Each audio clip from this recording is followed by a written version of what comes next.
jacked up review show. It's a jacked up review show. Jacked up review show. It's a jacked up review show.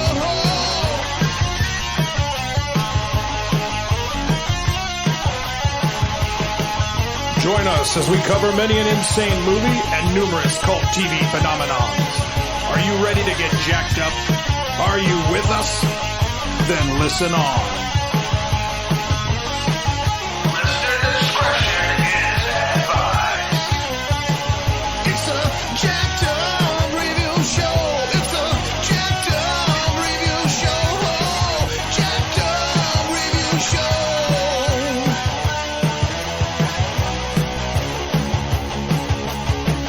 It's a jacked up review show. It's a jacked up review show. Jacked up review show.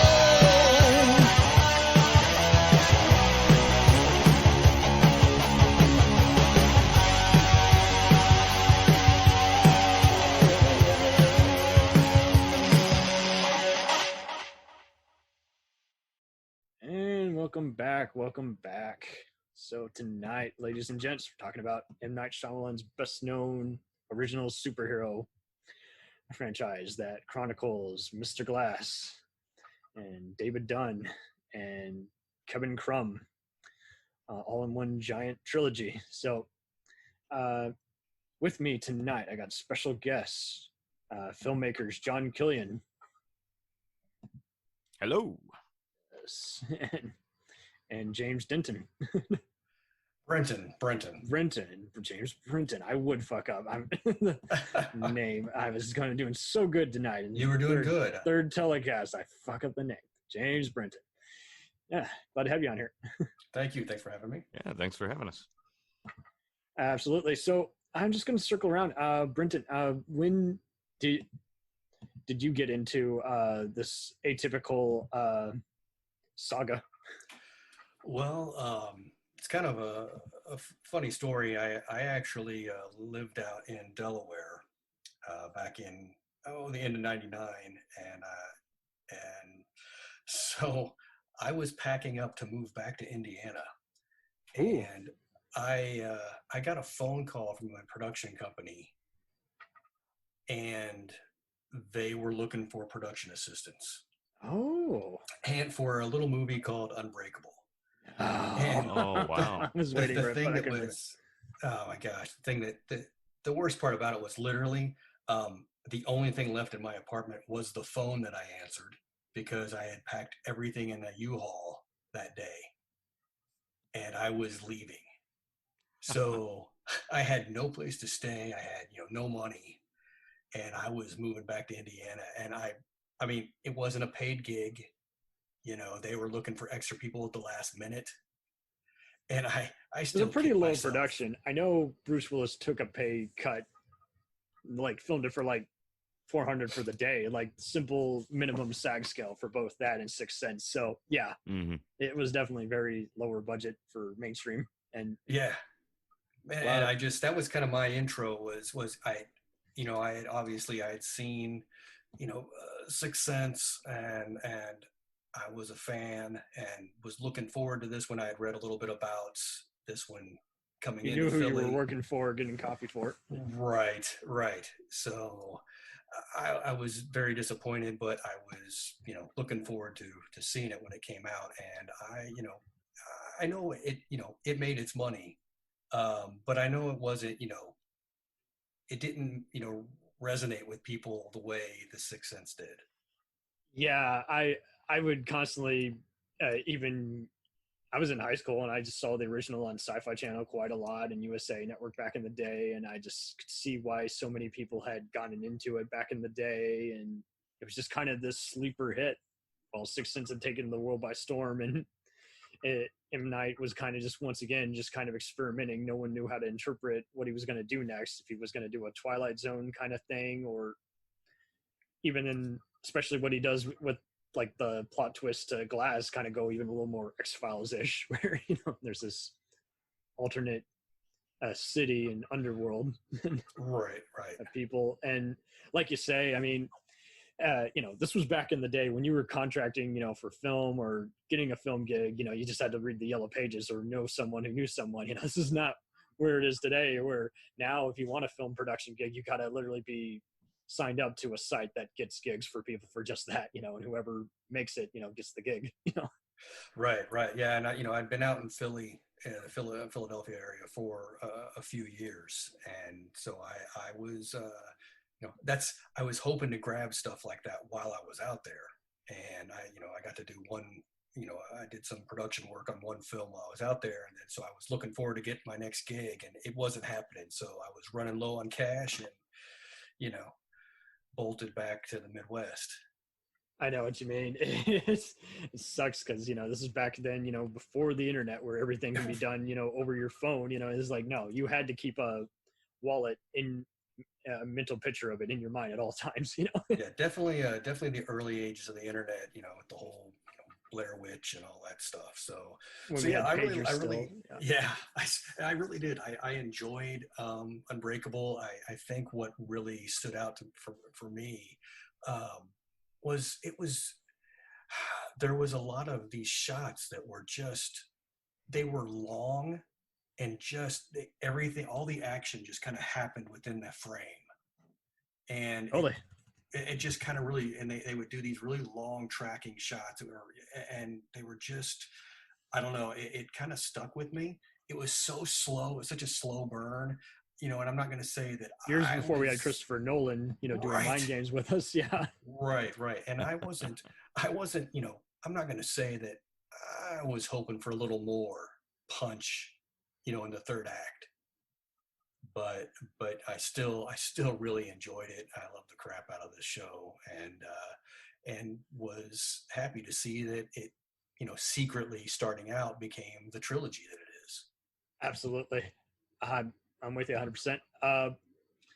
So Killian, man, when did you jump aboard this and just find that more and more uncommonly done movies? I was lucky enough to actually see it the week that it came out in the theaters. Oh man! Yeah, so I was because it was a PG-13 movies and it was made its money back, but it wasn't for kids. Even the disclaimer, it's produced by Disney's more adult Touchstone Pictures, and gets a PG-13 for a mature sexual reference and intense thrills. But I took to it pretty quick. It was, obviously I'm a bit of a nerd, bit of a comic book fan. I like it. Oh yeah, absolutely. I wear like a badge on my sleeve, man. I'm Mr. Geekster. I had no thoughts. I was the quiet kid who did his homework and went home so he could watch just some cartoons and TV, and then hang out with family who were going to tell campfire stories. Yep. Yeah. Pretty much the same. But I took to it pretty fast. It was the most intense and human version on the concept of a superhero movie that I had ever seen at that point. And I do think because it's somewhat grounded in realism, like it's a really divisive flick, because when you're going into this, you're expecting one thing, but you kind of like it only meets it halfway. And to me, it almost felt like Unbreakable was intentionally kind of anticlimactic in that sense. That's a good way of putting it, because we'd had other original kind of unofficially done like superhero kind of movies and shows. The Sentinel was a campy, people goes around and have supernatural strength. Right. Alphas was a big hit on sci-fi, and RoboCop, was a big, what the Batman movies should have been back in the day. Spawn was, right. Absolutely. But nobody had quite taken it to that level of grittiness. Honestly, now philosophical, since we're talking about this and talking about the tone of this film, and I just want to point something out really quick. Think of the emotional tone of the film and the color palette used, and I can't help but wonder if Christopher Nolan might have added a little. Inspired by it. Oh yeah. And if not him, then definitely David S. Goyer. Oh yeah, absolutely. Of course. Was doing Blade around the same time, and then worked on Dark Knight and the newest Terminator. But yeah, no, even just Mr. Glass in and of himself, you're feeling sorry for, it's a man in a wheelchair who hangs out at a comic book shop, and you feel sorry for him when he gets, jumped by some random, subway thugs. And then to find out, we're really not spoiling anything. Anyone just about, much like Sixth Sense, it knows about the plot twist ending, but we're telling you why it works. It's like to realize that he felt, that he had to send a message to society and, unleash his grief on the world. It's like, it's just such a fun, brooding thing. It's like, you never even got, I kind of found just the character kind of, now that I think about it, kind of similar to the old man, in Phantasm, kind of just that boy, just but not as intense, and maybe even Cancer Man in X-Files, just that guy who just has no shame about what he is. Right. Oh, right. Yeah.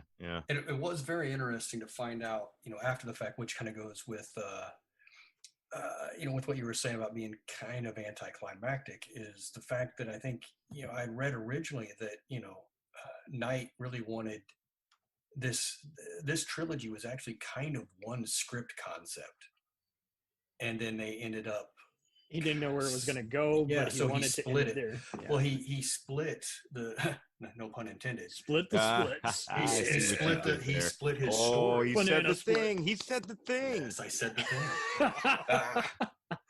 And because I know that there's actually there's a moment in Unbreakable where David Dunn is standing in the crowd, and the one woman walks by, and he has the flashes of abuse of the child.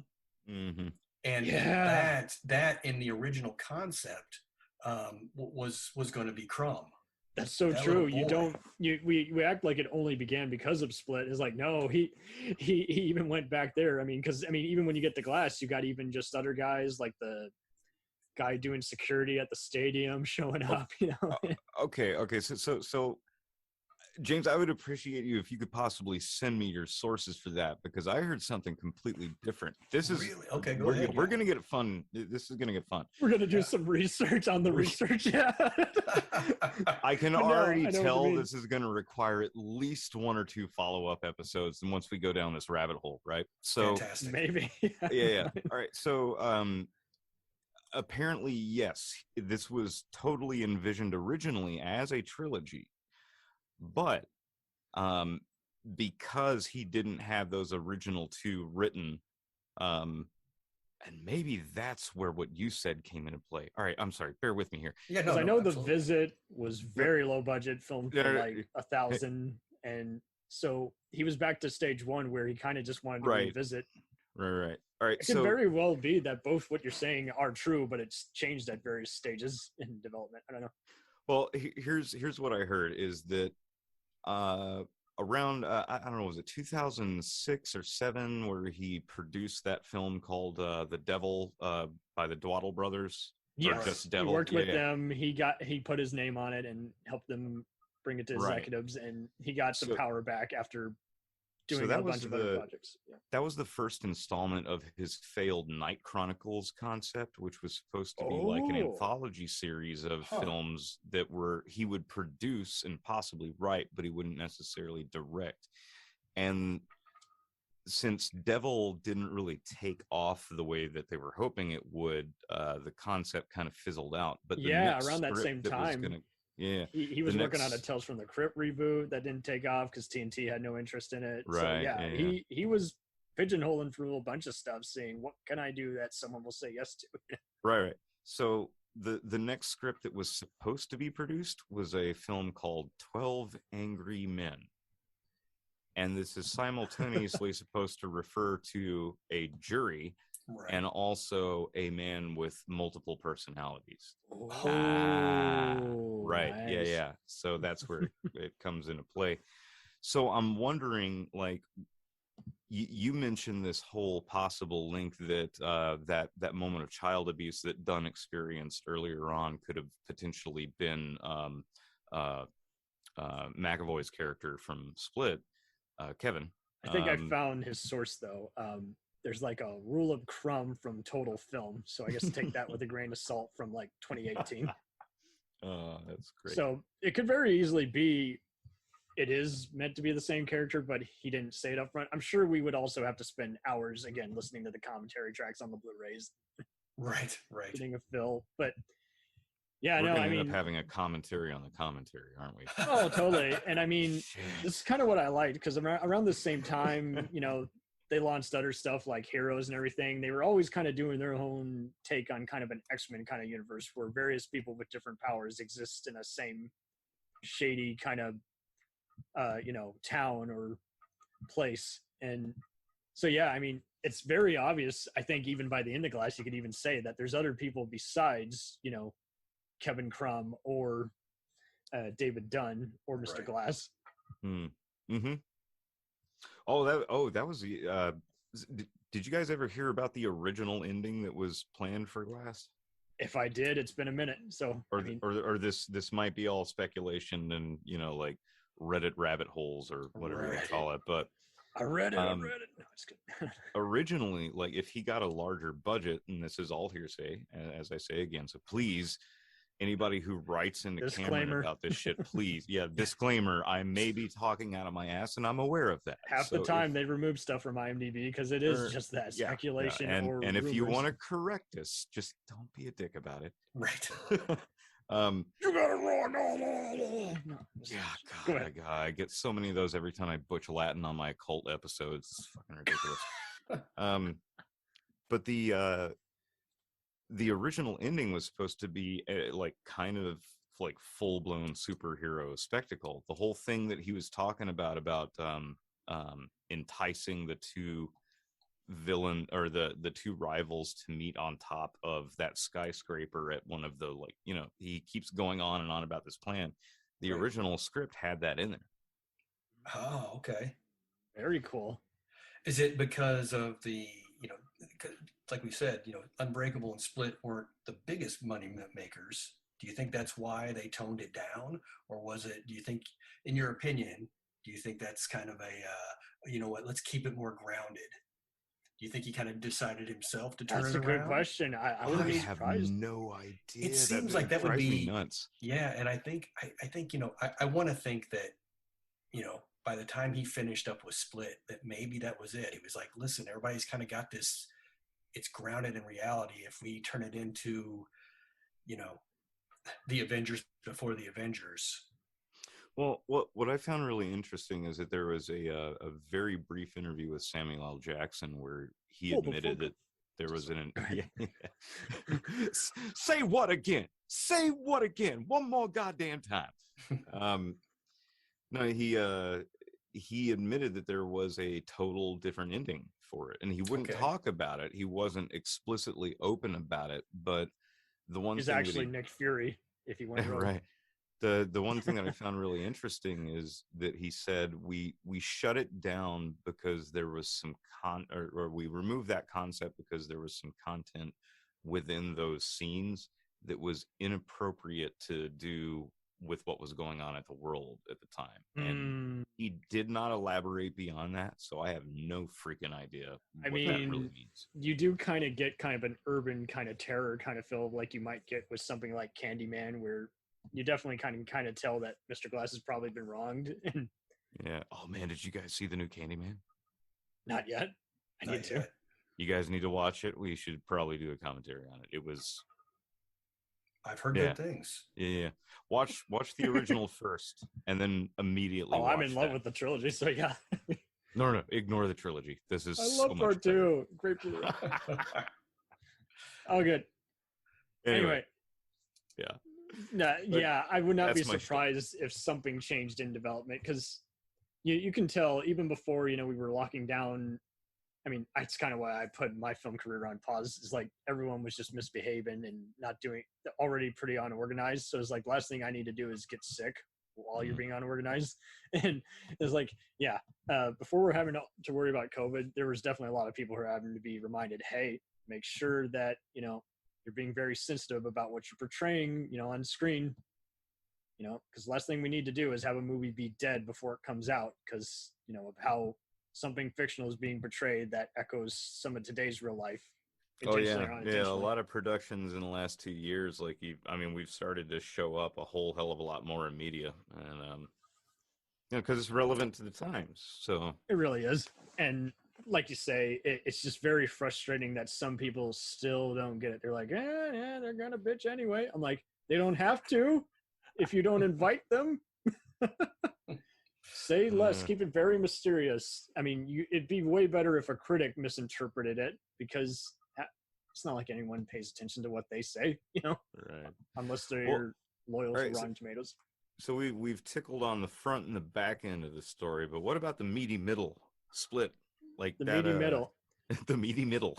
I think, like you say, I mean, it just made sense. McAvoy had done all kinds of things, Children of Dune, X-Men, and so it just wanted. And so I wish I could find a copy of Children of Dune right now.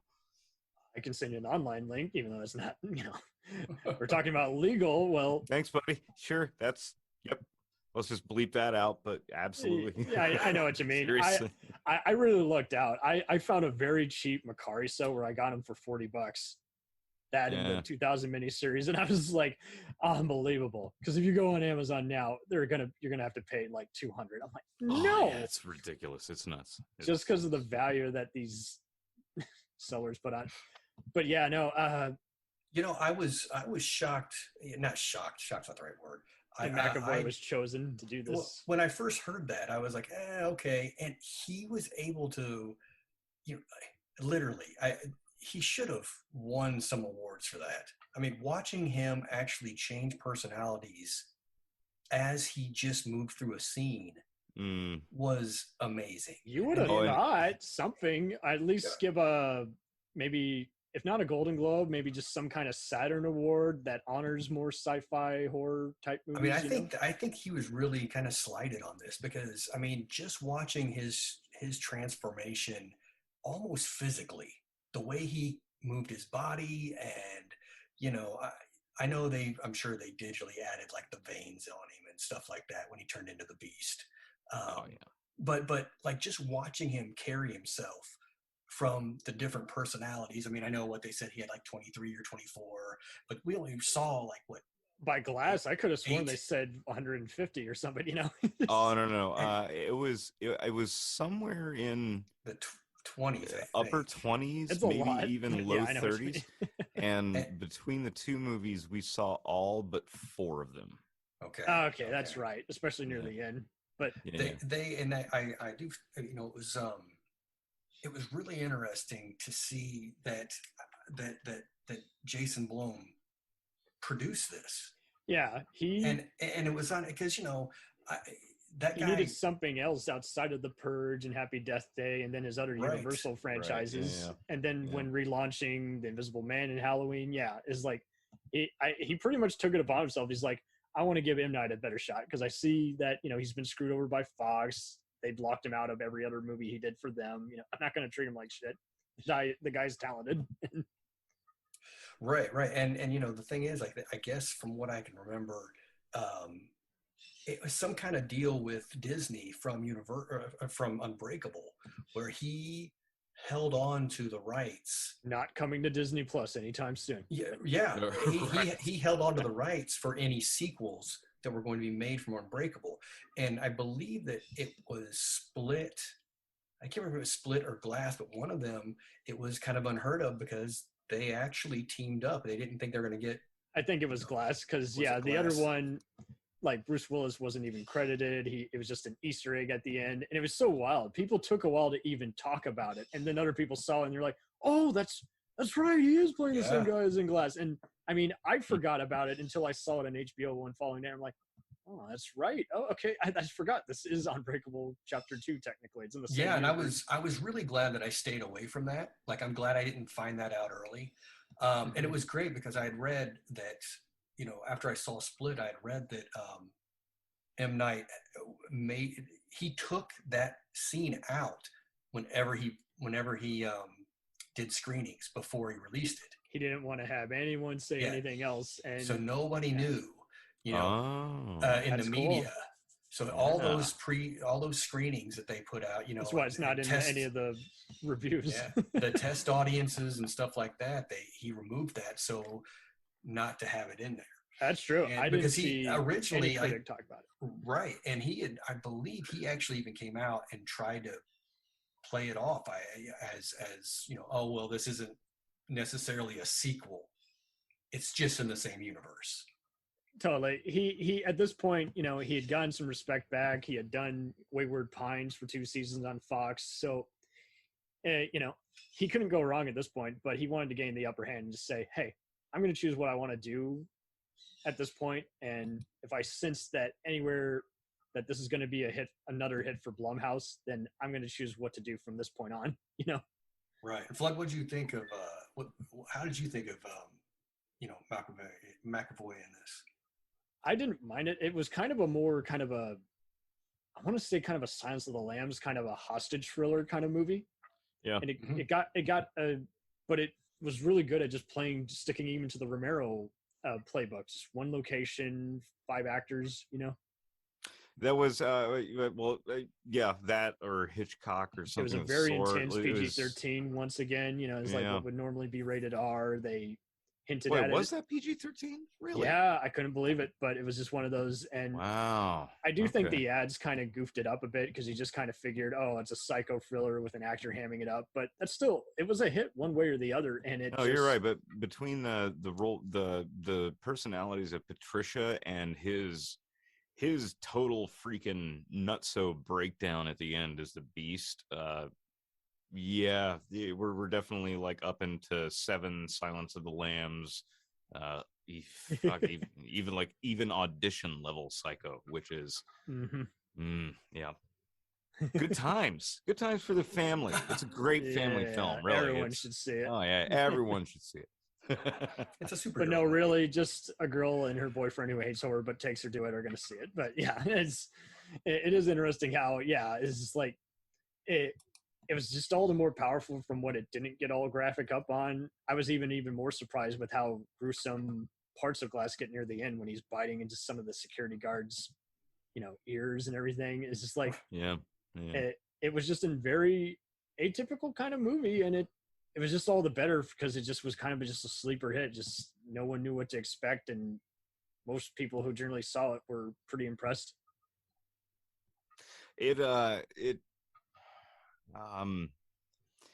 It proved one of M. Night's best and worst qualities. It left me wanting more, and we're not gonna get any more. It was kind of imperfect, but it was also like I kind of applaud him for it, but I also kind of want to buy him a beer and then punch him in the face for it too. It's no, I take that back. No, if I ever saw the guy, I would, of course, I'd buy him dinner. I would just love to pick his brain.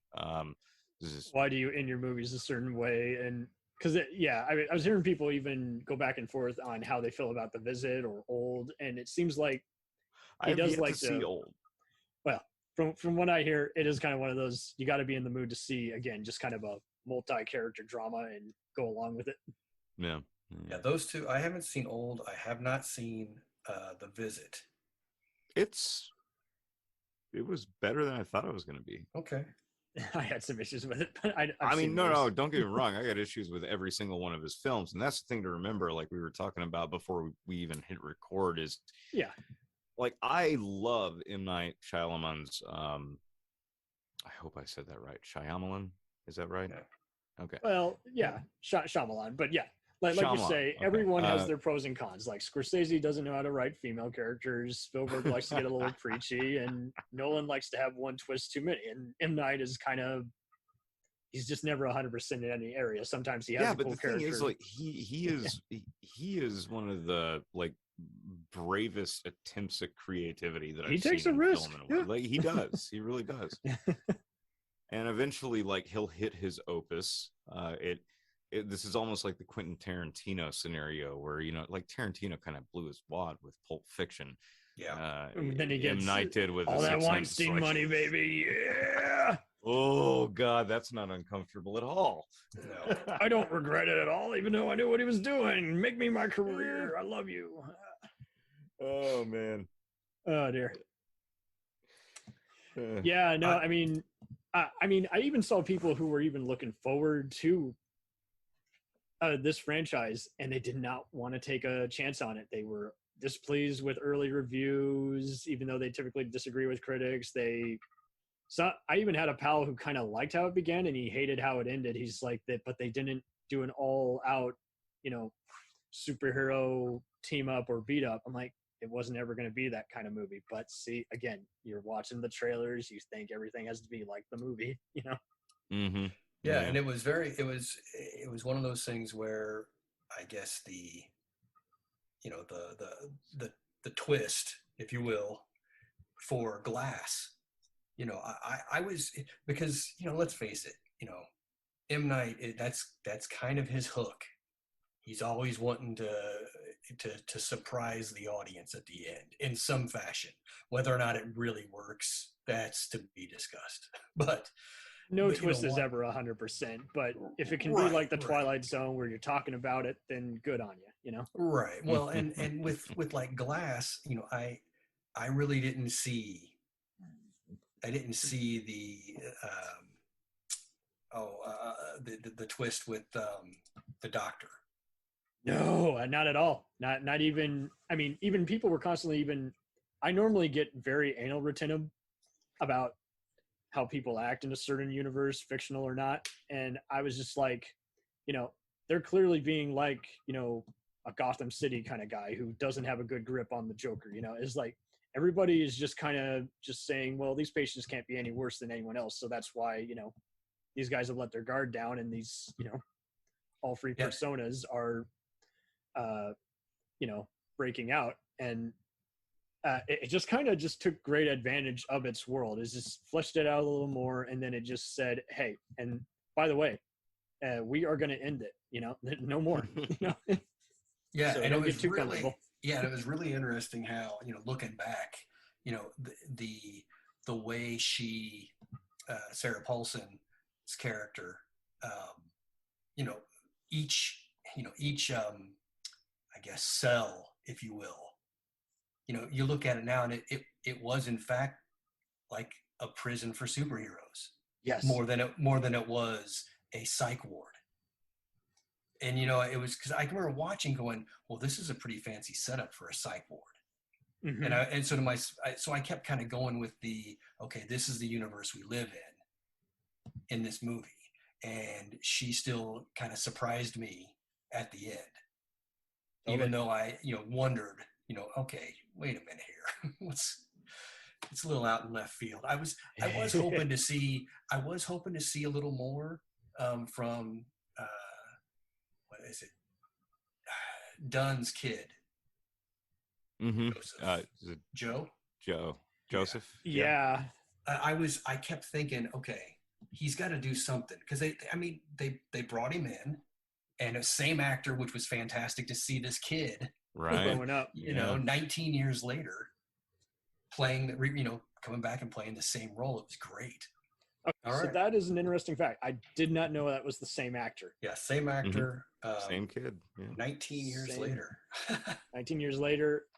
And Bruce Willis, I really got to hand it off to him. He's been just so hit and miss lately, kind of pulling Eric Roberts, being in all kinds of movies, just with the producers of 16 Blocks and Hostage, for better or worse. He's just always in a movie, like 6 movies a year. And this one he seemed really invested in, kind of like he was with Red movies, where he's like, he really is getting very emotional with this. This is kind of why he responded to M. Night to begin with, because for the longest time he was just, everyone wanted him to do kind of a knockoff of Fifth Element or Die Hard, instead of actually just do a very dramatically rewarding role. And he just kind of got that with this kind of in the first movie you see it, where he's not able to really be as great a father as he would like to be, and he's already trying to come to terms with, how did I survive the train crash? I should have been dead, But yeah, no, I'm with you. I really liked how they showed how the Sun had progressed. They kind of got their own kind of private eye on official agency, where they're checking out supernatural happenings. Yeah, I did enjoy that technology, and he's doing the investigating, because you don't have to worry about him actually dying. He's fine. She was like Scully meets Nurse Ratchet. Oh, God. What a terrible weekend that would be. Yeah, it'd be something. But there was there was a whole lot of this whole trilogy that I definitely wish that they would expand upon. And the thing that I was going to geek out on a few minutes ago is the fact that, are we looking at another David Lynch revisiting Twin Peaks scenario. Is this guy going to show up when he's like 78 years old and start dropping, like, all of a sudden you have a television series about the super underground keepers of the secrets, so to speak, Illuminati. I think this is it. That's what that was. That was the Illuminati. Yeah, that's totally how I felt about the end. Is like, that is an Illuminati ending. But yeah, it was kind of one of those where it's like, I think he just kind of had his fun in the sun. He normally wouldn't have done something like this, but then he just realized, if I be a little sneaky and I create a franchise without nothing that he had his time to just kind of soak in all his criticisms and just being fed up with how the studio systems were going about things. So I think he just knew, is like, I will choose how I want to end my story from this point on, regardless of who has the rights, you know?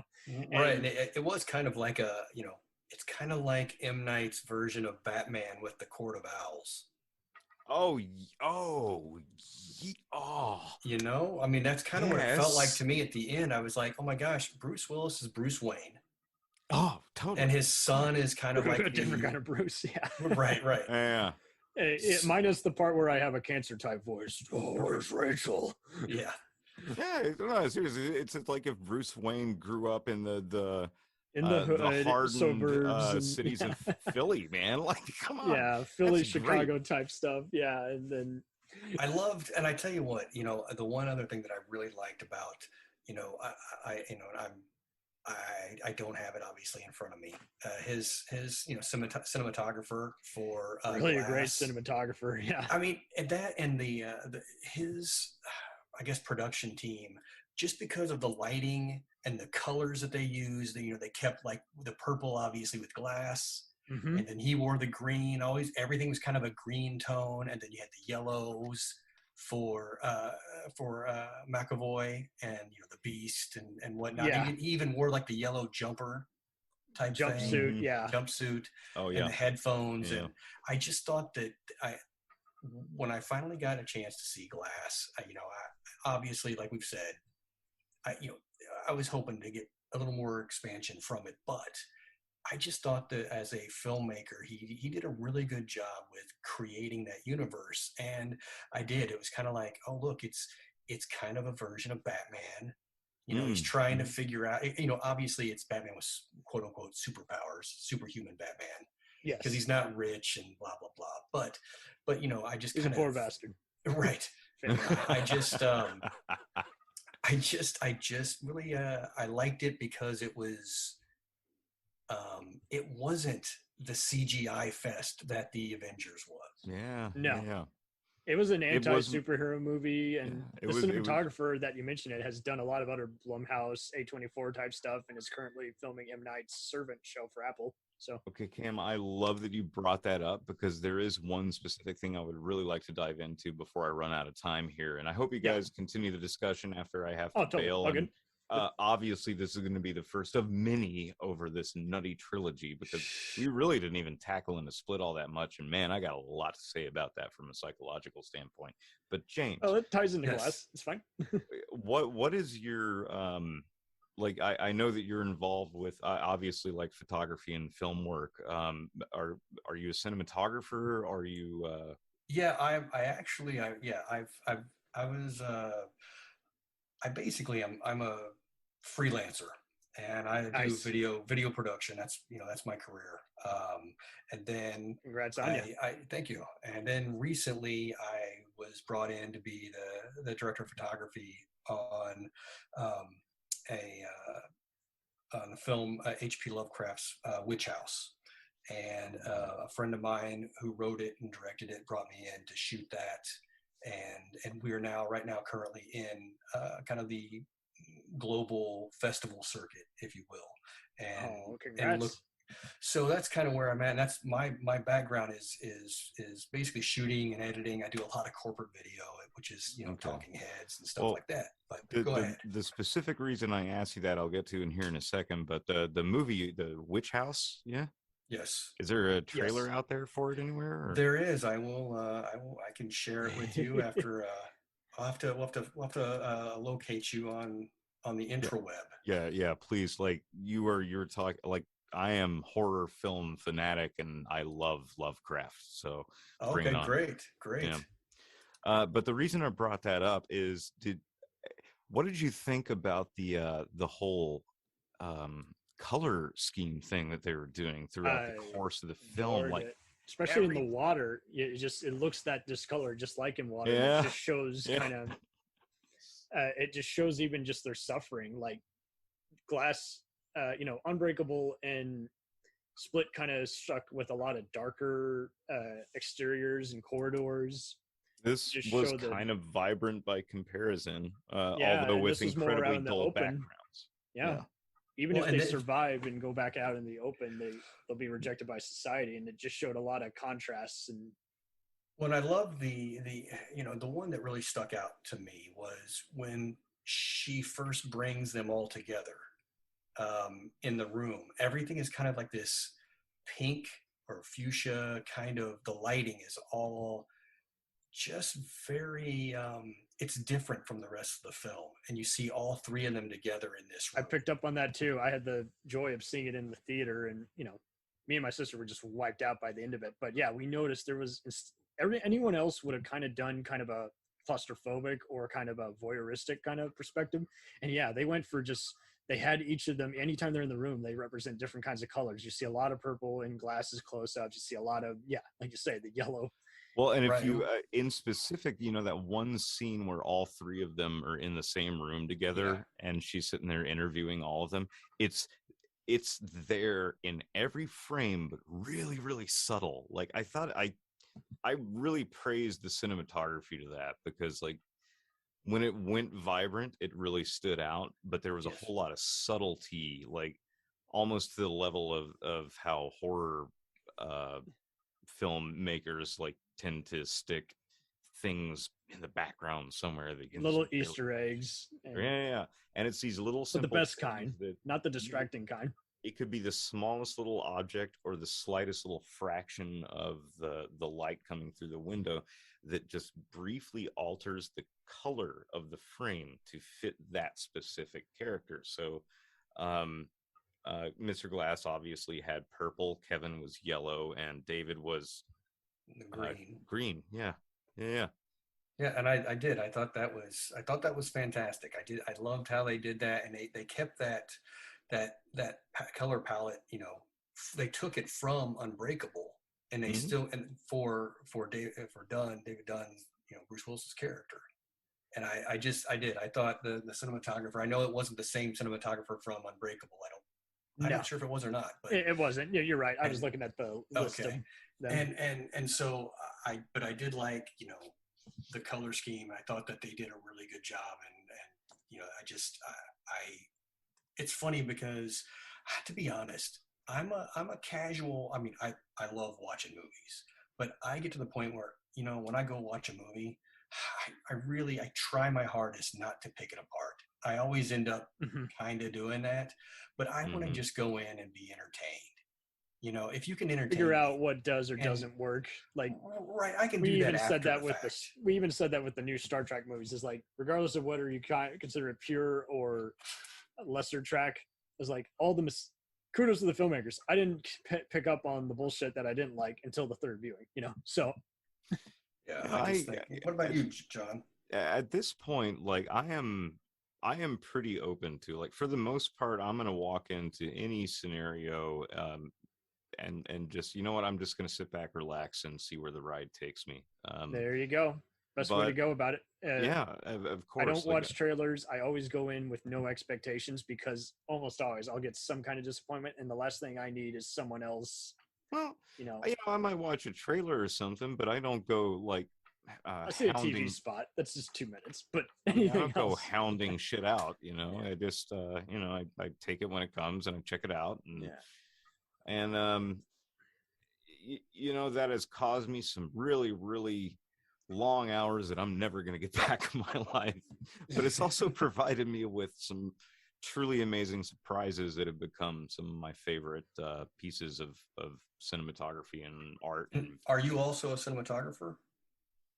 I was heading that route myself for a while. but I ended up leaning a little bit more into audio and sound design instead. But I now Even better. find Hey, myself both kind key. of coming full circle. Like now that I've been doing this whole paranormal investigation thing, oh man,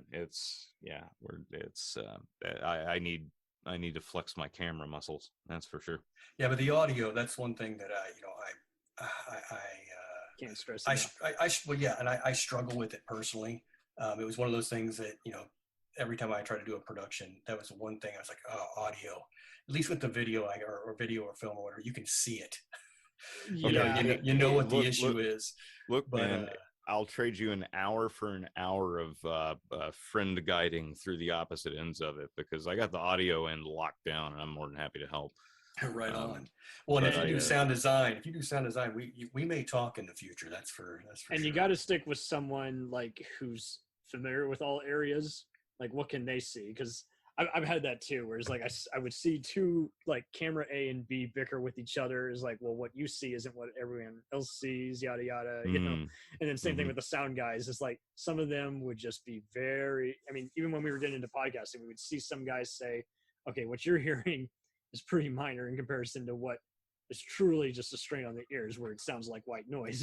This is like, and it really is. Where, mastering and compressing, like you have to go through a whole train wreck of stuff in order to get stuff to sound right. So and it's just it takes some work. So you may have the sound perfectly. You'll just probably have to trim down the gain insanely, and then compress it, and then all that. That's and then the problem. The limiter, gain, and then boost the volume up. It's a whole mess of stuff. The biggest issue is the fade outs. Just like, okay, music is ending, so start declining in the volume, and then let the sound and room tone sink in. And the dialogue. It's pretty easy if you're using Pro Tools, to be honest. Oh yeah, it is a great tool, and that's where it gets even harder too. You got people who also just refuse to use certain software, and so then it becomes that kind of measuring contest. I want to use Adobe. Oh, I only use Final Cut 10. I only use this. They all work the same. Like the language is translatable from one program to another. If you downloaded Audacity, I could apply everything I know about Pro Tools to that.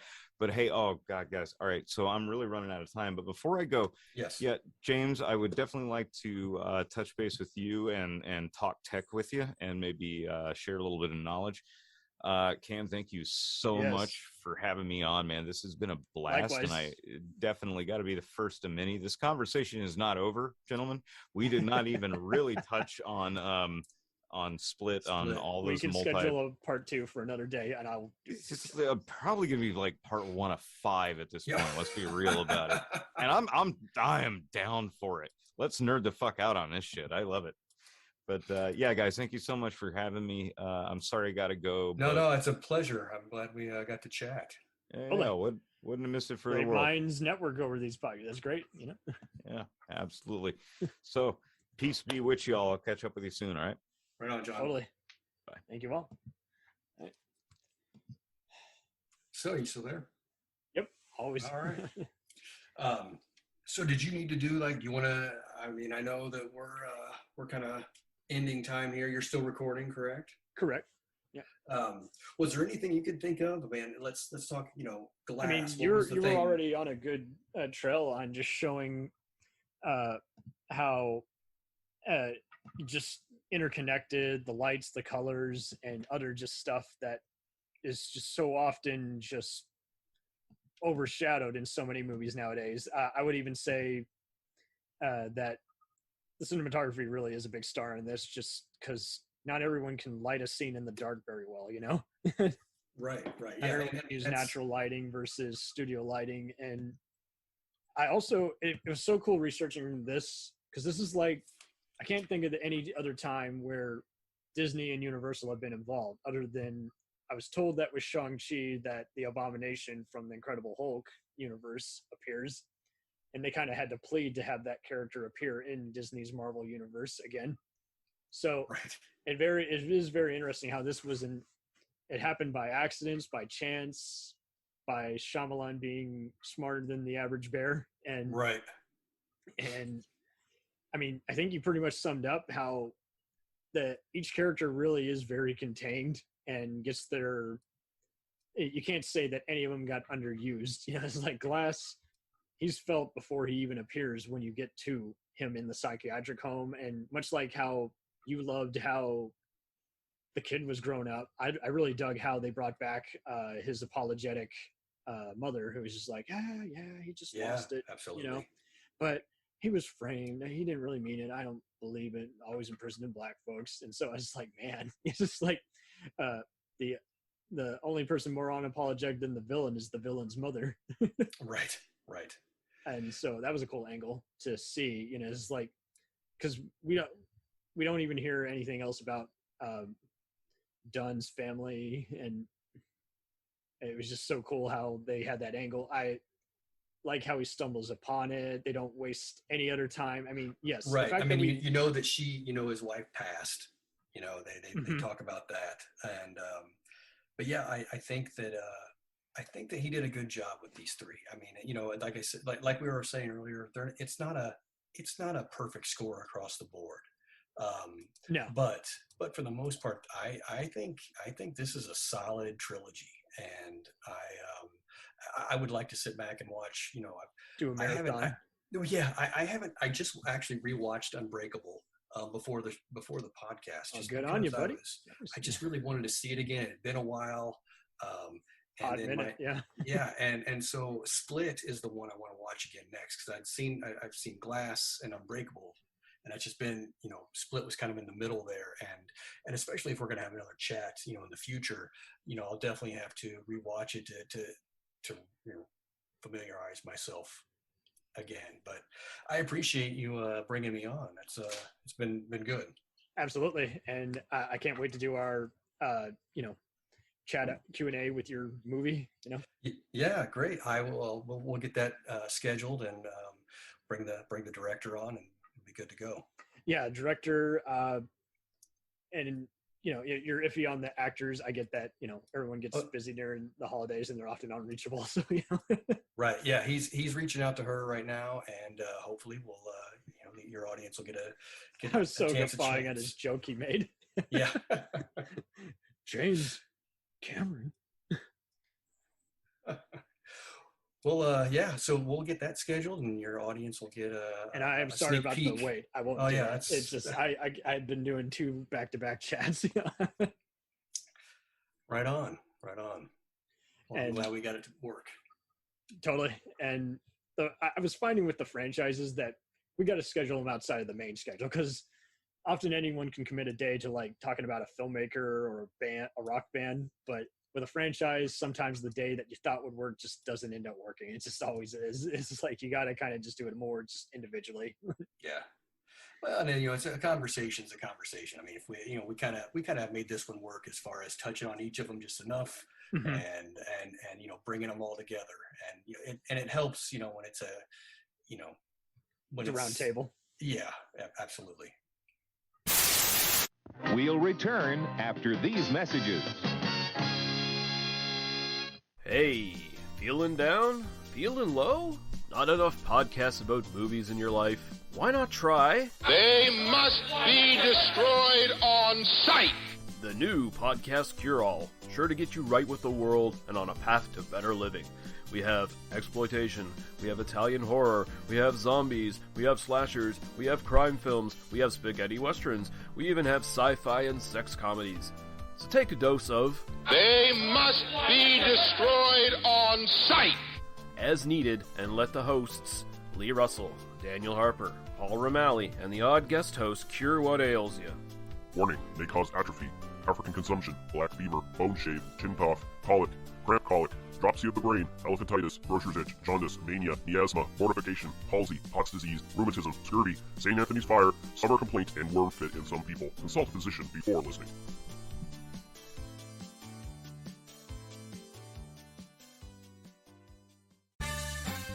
Did you ever see a film at such a young age it left you traumatized with cinematic wounds? Necrophilia. It's a dead issue, man. Don't push it. Cinema Psyops is a weekly podcast documenting an ongoing experiment on the mind of an unwilling test subject. No one should have to watch this movie. Oh, no one should have to watch this? No one should have to watch this movie. Surprisingly, it's not a topic that a lot of people really want to tackle. I'm shocked, prudes. I know, really. Right? the next sexual frontier that no one wants to explore. I am, in the most sincerest of senses, disappointed in you. It takes a powerful goddess like Connie, jam her arm down the monster's throat and kill it. Oh, I'm still tripping out over that. Even as a kid, I was like, I gotta find a girl like that. Every week, I get a new look of disappointment that I never thought I could get out of it. Unimaginable. At 12 years old, you should not be watching this movie. Obviously. At 13, you should not be. 14, you shouldn't be. I'm not entirely sure even 17-year-olds should be watching this. Just because you're offended by something doesn't mean that you have the right to demand that it doesn't exist. Watching this film again, I had all of this like little nerd glee with everything that kept little popping history doll popping up absolutely. at you. So I totally loved this film. Hey, I know why you couldn't see that. It's because your brain's warped watching this shit at 12 years old. Yeah, this is a rough movie. I told you ahead of time when we were getting ready to do it that it was How going to be a could you rough watch one. this shit at 12? Because physical wounds heal, cinematic ones don't. Listen to Cinema Psyops. Hey everybody, I'm Corey. And I'm Zach, and we're the hosts of Podcasting After Dark, a cast dedicated to late-night horror and sci-fi of the 80s and 90s, often found on HBO and Cinemax. You know, the movies your parents didn't want you watching as a kid. You can find us every other week on Apple Podcasts, Spotify, Podbean, and Stitcher. This is what you want. This is what you get. It's time, let's check our queue, baby. Pair it with a couple brews, baby. We love good movies. We love the bad ones too. So we watch them all and pass their lessons on to you. Oh yeah.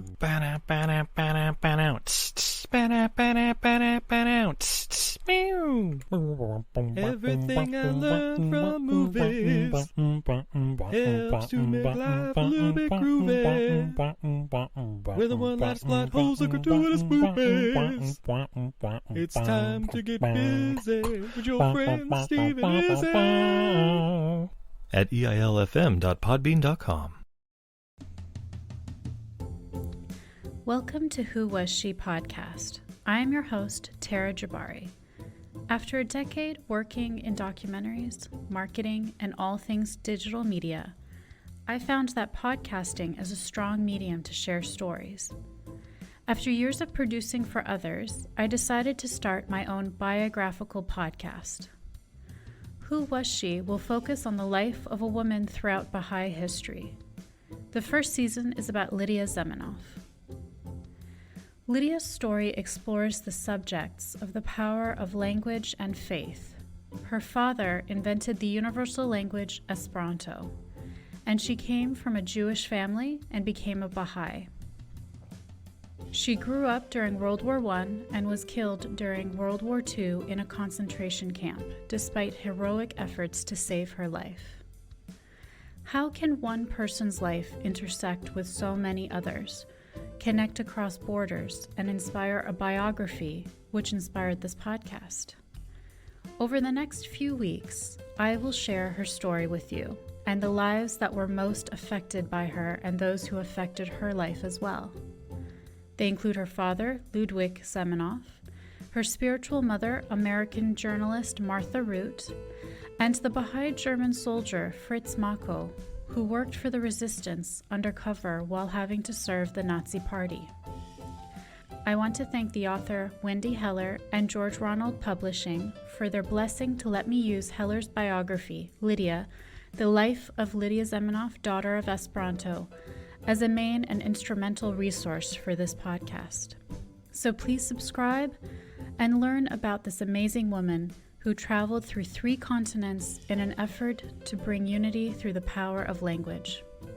You can also find more information on our Instagram, Facebook, and Pinterest at Who Was She Podcast. Music was composed and performed by Sam Red. I am your host, Tara Jabari. Join us next time as we begin our journey about Lydia Zemenov.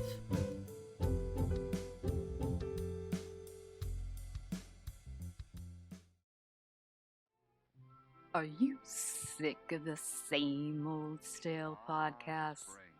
Well, then join Vanessa and Darren as they dissect movies of all kinds. The 2 lifelong cinema lovers bring their favorites, curiosities, and first-time watches to the operating table and inject them with a healthy dose of snark. Then there's the waiting room, where they examine books and short stories.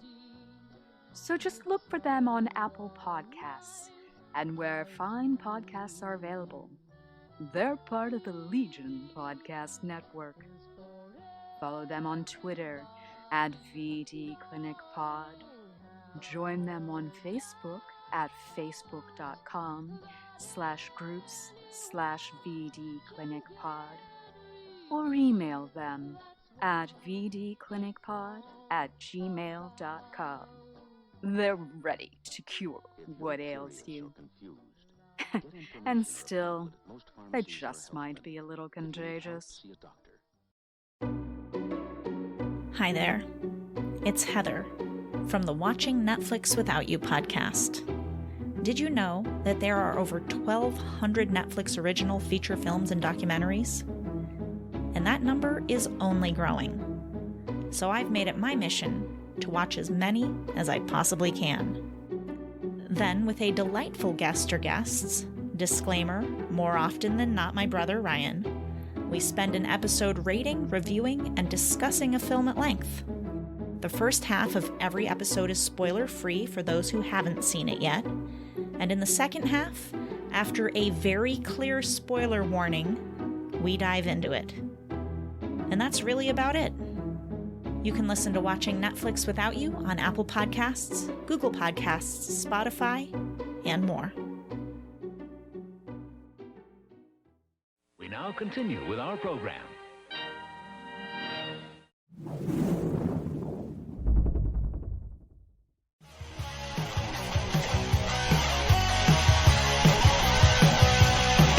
Follow us on the web on Facebook, Twitter, and Instagram.